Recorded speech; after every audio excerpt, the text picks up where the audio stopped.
رات کے درمیانی حصے میں۔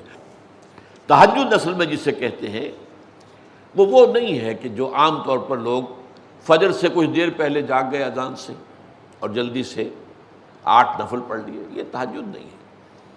یہ تو فجر کا ضمیمہ بنا لیا، ہاں نوافل ہے، عبادت ہے، اس کے بھی جو اس کے برکات ہیں وہ ظاہر ہوں گی، جو اس کا ثواب اور اجر ہے اللہ دے گا۔ لیکن اصل میں جسے تہجد کہا جاتا ہے وہ رات کو سو کر پھر اٹھنا نیند کو توڑ کر اور پھر سو جانا اور پھر اٹھنا فجر کے لیے۔ جوف کہتے ہیں پیٹ کو کسی شے کے، جوف اللیل، رات کے بطن میں، رات کے درمیان میں، یعنی نصف رات گزر جائے اس وقت سے انسان جو ہے وہ نماز پڑھے اور پھر ثلث رہ جائے تو پھر جاگ جائے، پھر سو جائے اور پھر اس کے بعد اٹھے فجر کے لیے اور سنتیں پڑھے اور آئے مسجد کے اندر۔ تو یہاں آپ نے فرمایا وَصَلَاةُ الرَّجُلِ فِي جَوْفِ اللَّيْلِ، اور اپنے اس قول کے لیے حضور نے آیتیں تلاوت فرمائی وہی دو آیتیں۔ یہاں یہ سورہ سجدہ کی آیت نمبر 16 اور 17 ہیں۔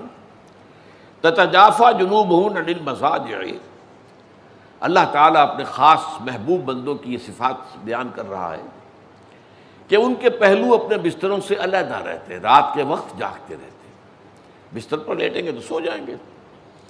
تتجافیٰ جنوبہم عن المضاجع یدعون ربہم خوفا وطمعا، وہ اس وقت اپنے رب کو پکارتے ہیں، دعائیں کرتے ہیں، خوف کے ساتھ بھی، اس کے مواخذے کا خوف، اس کے عذاب کا خوف، اس کی باز پرس کا خوف، اس کی ناراضی کا خوف، جہنم کا خوف، وطمعا، اور طمع کس کی؟ اللہ راضی ہو جائے، اللہ کے اجر و ثواب کی بھی طمع ہو، لیکن سب سے بڑی طمع کیا ہے؟ اللہ مجھ سے راضی ہو جائے۔ اس لیے سب سے اونچا مقام یہی ہے، رضی اللہ عنہم ورضوا عنہ، اللہ ان سے راضی ہو گیا، وہ اللہ سے راضی ہو گئے۔ یہ باہمی رضا ہے، بندہ اپنے رب سے راضی رہے، وہ رہے کہ تسلیم و رضا، جو بھی دنیا میں آ رہا ہے اس پر شکوہ، اللہ کا شکوہ زبان پر نہ لائے۔ جو بھی آ رہا ہے یہ میرے رب کی طرف سے ہے، وہ میرا مولا ہے، آقا ہے، دوست ہے، میرا خیر خواہ ہے، اسے معلوم ہے کہ اس شر کے پیچھے کون سا خیر آ رہا ہے، مجھے کیا پتا، مجھے تو شر نظر آ رہا ہے، خیر تو نظر نہیں آ رہا۔